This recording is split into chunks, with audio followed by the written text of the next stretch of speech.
오늘 할 책은 돈 때문에 불안하다는 작가. 이게 일본 책이거든요. 다우치 마나부 이분이 지으신 건데 골드만삭스에서 일하신 분이에요. 국채, 파생상품, 장기 외곽한 거래 이런 거 이제 트레이딩 하셨던 트레이더였는데 지금 여기 뭐라고 써있냐면은 돈에 관한 막연한 환상과 불안을 훌륭하게 다스리는 책이라고 하면서 김경일 인지심리학자가 이렇게 추천서를 썼어요. 아마존 재팬 종합 베스트셀러 1위 이렇게 되어 있는데 결론부터 말씀드리면 이건 읽어볼 만한 책입니다. 여기 보면 금융교과서라고 이렇게 지금 별칭을 지어놓은 게 일리가 있어요. 이거에 대해서 조금 리뷰를 해보겠습니다. 우리가 보통 알고 있는 금융적인 어떤 상식 혹은 많이들 하는 이야기 이게 맞느냐 틀리냐 이런 얘기를 하는 거예요. 여기에 불안의 형태는 변화해 왔다라는 부분이 있습니다. 가령 매머드를 사냥해서 먹고 살던 시절을 생각해보면 리더로부터 자네는 필요 없네 라는 통보를 받아버리면 식량을 구하지 못했을 거라는 거죠. 왜냐면 인간은 무리를 지어 생활하는 동물이잖아요. 근데 지금은 어때요? 동료 대신에 상품을 구매함으로써 불안을 해소할 수 있죠. 예를 들면 물고기를 사고 싶으면 어부랑 친해질 필요 없이 그냥 슈퍼마켓에서 돈만 주고 거래를 하면 되잖아요. 그리고 이제 노후에 내가 어떻게 되는 거지? 이런 생각이 들 때도 예전에는 내가 젊었을 때 잘 해놔야 노후에 나의 후손들이 나한테 잘해줘서 내가 죽을 때까지 노후 돌봄을 받을 수 있는 거였는데 요즘은 그조차도 서비스로 구매할 수 있죠. 그 뜻은 뭐냐면 예전에는 인간관계가 되게 중요했어요.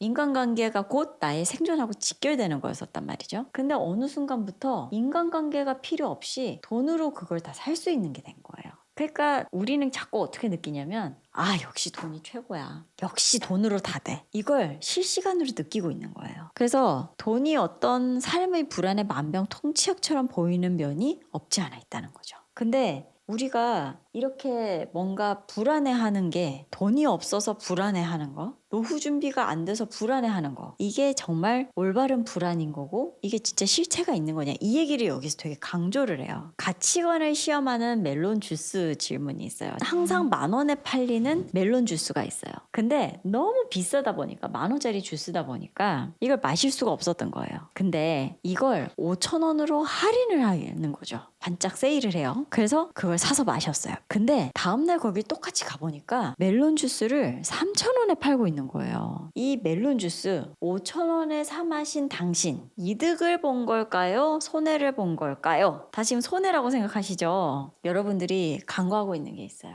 정답은 뭐냐면 주스가 맛이 없었다면 얼마를 줬든 손해를 봤다고 후회할 것 같다라는 거예요. 그러니까 우리는 지금 계속 가격으로 생각하는데 아무도 여기서 그게 진짜 맛있는 그 정도의 값을 하냐를 안 물어봤죠. 이 책에서 하는 말의 핵심이 이겁니다. 왜 가치관을 다 돈으로만 생각하냐 이거예요. 이렇게 불안을 조정하는 거죠 우리가. 어제까지도 5,000원에 팔던 거예요. 지금 사드셔야 돼. 거기에 완벽하게 넘어간 게 누구예요? 거기에 홀랑 넘어가서 이 주스의 가치가 그만한 건지를 생각해 봐야 됩니다. 그걸 아무도 지금 우리가 따지고 있지 않아요. 이게 우리가 지금 처해 있는 현실인 거예요. 이게 10,000원짜리라고 하면 10,000원만큼 맛있어야 되고 3,000원이면 3,000원만큼 맛있어야 되잖아요. 그걸 따지지 않고 싸네 비싸네 손해네 이득이네를 지금 하고 있었단 말이죠. 우리가 어린아이로 돌아가면은 어떤 대답이 나올 거냐면 실제로 어린아이들한테 물어보면 이런데요. 그만큼 맛있었나? 이런다는 거예요. 우리가 다 찌들어 있어요.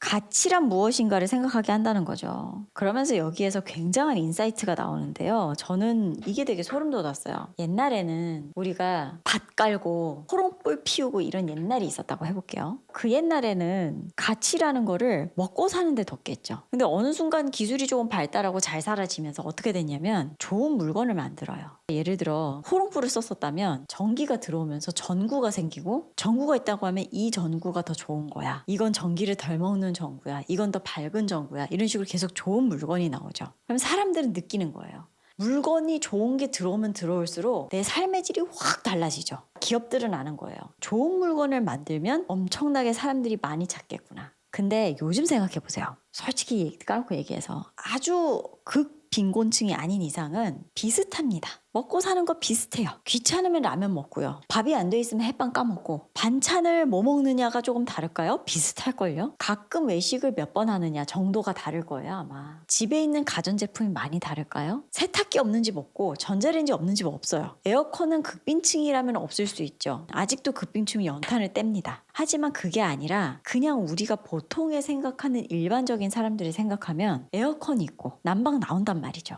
그러면 내가 뭐가 없어서 너무 불편하다는 게 있어요 없어요? 요즘은 그런 게 없어요. 요즘의 사람들은 자산이 얼마 있냐, 월급이 얼마냐, 연봉이 얼마냐 이걸로 급을 나눠요. 사람들이 더 이상 원하는 건 물건이 아니에요. 사람들이 원하는 건 뭐예요? 바로 돈입니다. 그런데 이걸 기업들이 기가 막히게 알아요. 그래서 어떻게 해요? 돈을 팔아요. 그게 바로 금융이죠. 돈놀이를 원해요. 그게 수익률도 좋고 수요도 빠나요 이제. 이런 생각 많이 해보신 적 있죠? 내가 이렇게 쇠가 빠지게 일을 해가지고 돈을 버는 게 맞아? 저기 옆집 사장님은 주식에다가 넣어서 갑자기 10억이 생겼다는데 이 현타 오죠? 그러면서 어떻게 생각해요? 역시 이렇게 벌어서는 이건 답이 안 나와. 이런 생각을 저를 포함해서 모두가 해보셨을 것 같아요. 그 박탈감. 누구나 다 느끼죠 그거. 그러면 그때 어떻게 돼요? 나만 뒤처지는 것 같으니까 이러고 있을 때가 아니고 나도 뭐라도 해야 되겠다. 그러면서 주식이나 부동산이나 코인이나 이런 걸 시작합니다. 근데 그게 옳으냐라는 거죠.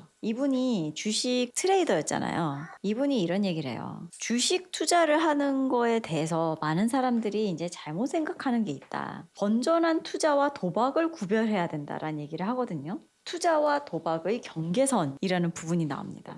누군가에게 도움이 된 것에 대한 보수의 개념과 다른 투자자를 표적으로 삼은 돈 두 번째, 이 두 가지를 들면서 어떤 얘기를 하느냐면요, 우리가 예를 들어 주식 투자를 해요. 근데 그 주식 투자를 한 게 내가 낸 그 돈이 그 회사한테 가서 재투자에 들어갔을까라는 거예요. 그게 원래 주식 투자의 취지죠. 근데 어느 순간부터는 주식이 치고 빠지는 게 돼요. 이미 들어가 있는 누군가와 거래를 하는 거죠. 여기서 이런 얘기를 해요. 이 두 가지 차이를 꿰뚫어 보는 것이 투자인가 도박인가를 파악하는 열쇠가 된다. 미래 가격 상승을 기대할 수 있습니다라는 권유를 받고 그렇게 한 부동산 투자는 누군가 지금보다 비싸게 사줄 것이라는 기대만큼 도박성이 강하다라고 나옵니다. 그래서 이분은 그렇게 트레이딩을 많이 하시는 분인데도 도박성이 강하다는 점 어느 정도 인정해요. 그래서 이렇게 생각을 하셔야 되는 거예요. 내가 투자를 할 때 내는 이 이익이 누군가한테 도움이 될 만한 게 맞나? 그게 바로 도박과 투자의 차이라는 거죠. 자, 근데 여기에서 우리가 이제 이런 생각을 해봐야 돼요.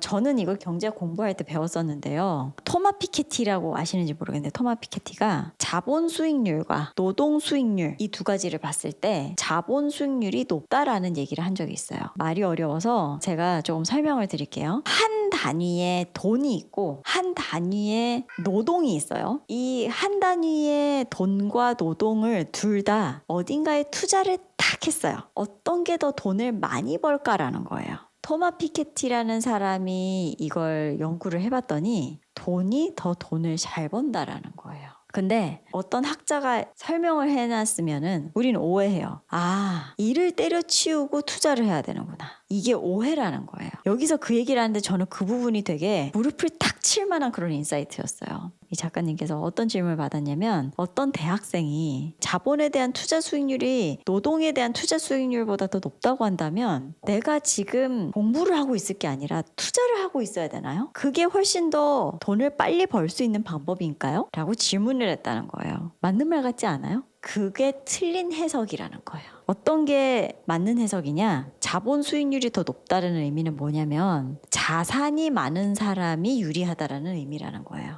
돈 놓고 돈 먹기가 일하는 것보다 훨씬 낫다 이게 아니라 자산이 많은 사람한테 해당되는 얘기라는 거예요. 그거는. 그럼 우리는 어떻게 해야 돼요? 열심히 일해야 됩니다.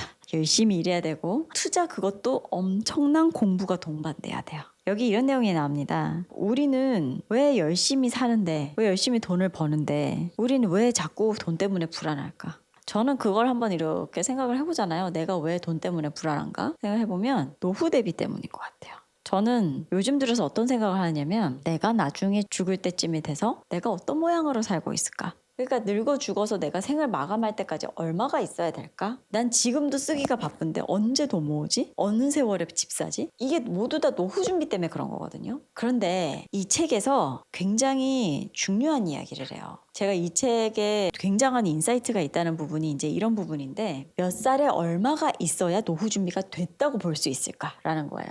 근데 예를 들어 그걸 60세에 20억이라고 해볼게요. 그러면 60세에 20억이 있는 사람이 몇 명이나 될까요? 많지 않을 것 같아요, 제 생각에. 우리는 그거에 대한 불안을 느끼면서 이게 뭐랑 연결이 되느냐면요. 자꾸 연봉이 높은 사람을 능력자 취급해요. 지금 제가 이 얘기를 하면 뭐 당연한 얘기를 이게 지금 무슨 얘기야 이렇게 생각하실 수 있어요. 연봉이 높은 사람은 우리는 능력자라고 칭하고 훌륭한 사람이라고 해요. 아주 평범하고 아주 상식적이죠. 근데 이 책에서 이런 걸 얘기해요. 돈이 많이 되진 않지만 꼭 필요하고 중요한 일도 있어요. 그럼 그런 사람은 훌륭한 사람이 아니에요? 뭔가 머리를 한 대 땡 맞은 것 같죠. 연봉이 높은 직업이 반드시 많은 부가 창출을 일으키고 반드시 더 가치 있는 일이 아닐 수 있다는 거죠. 때로는 너무너무 중요하지만 값을 매길 수가 없거나 아니면 연봉이 아주 낮은 일들이 있다는 거예요. 노후 준비 이거에 해결되는 사람을 능력자라고 생각하는 거예요. 책이 어떤 부분을 짚으냐면요. 이런 얘기를 해요. 우리 모두가 부족한 거에서 항상 병목 현상이 생기잖아요. 예를 들어 옛날에 한때 쌀로 세금을 내고 쌀로 월세를 내고 이랬었던 아주 옛날 시절에는 흉년이 들면은 이게 엄청나게 막 폭동이 일어나고 이랬었다는 거예요. 근데 지금은 돈이 부족하잖아요. 지금 우리가 노후 준비가 안 될 것 같고 이런 거에 저변에 뭐가 있느냐를 짚어요. 그래서 저는 이 책이 일본의 교과서라고 하고 조금 베스트셀러가 된 거는 이 지점이라고 생각하는데, 우리가 지금 노후 준비가 돈 때문에 안 되는 게 아니다라는 얘기를 해요. 돈 때문이 아니라 사람 때문에 안 된다라는 점을 지적합니다. 왜 사람 때문에 안 되냐? 사람들이 더 많은 돈을 원하고 화폐 경제가 됐어요. 그럼 물가가 오릅니다. 물가가 오르면 더 많은 돈이 필요하죠. 근데 물가가 오르기 때문에 애를 안 낳아요. 애를 안 낳으면 인구는 줄어요. 나중엔 돈이 60대에 20억이 있어도 사람 자체가 없어서 서비스를 못 받는 거예요. 돈 때문이 아니라는 거예요. 결국은 이건 인구 문제하고 밀접한 관련이 있다는 겁니다. 근데 이거에 대한 인사이트를 가진 사람들이 정부에 생각보다 많지 않다는 거예요. 그래서 이 책이 나왔을 때 그 부분이 굉장히 센세이션했다고 해요. 저는 이 부분을 짚은 게 너무 놀라웠어요. 요즘에 레버리지 상품 이런 것 때문에 지금 굉장히 사회적인 문제가 되고 있잖아요. 한때 일본 정권에서 이런 얘기를 했대요. 저축에서 투자로 이렇게 외쳤다는 거예요. 마치 우리나라 얘기 같지 않아요? 그래서 우리가 되게 숨쉬듯이 당연하다고 생각했었던 거를 이렇게 생각해 보니까 되게 직관적이고 그렇네 라는 생각을 하게 하는 그런 책이었어요. 그래서 저는 이게 일본에서 왜 베스트셀러가 됐는지 좀 알 것 같았고, 문장도 간결합니다. 일본어가 어순이라든지 이런 게 비슷하다 보니까 읽는데도 굉장히 무리 없이 수수를 익히고 되게 직관적이에요. 혹시 내가 지금 하는 얘기에 관심 있다 라고 하시는 분들이라면 이 책 한번 읽어보시길 바랍니다. 굉장한 인사이트를 얻었어요, 저 같은 경우는.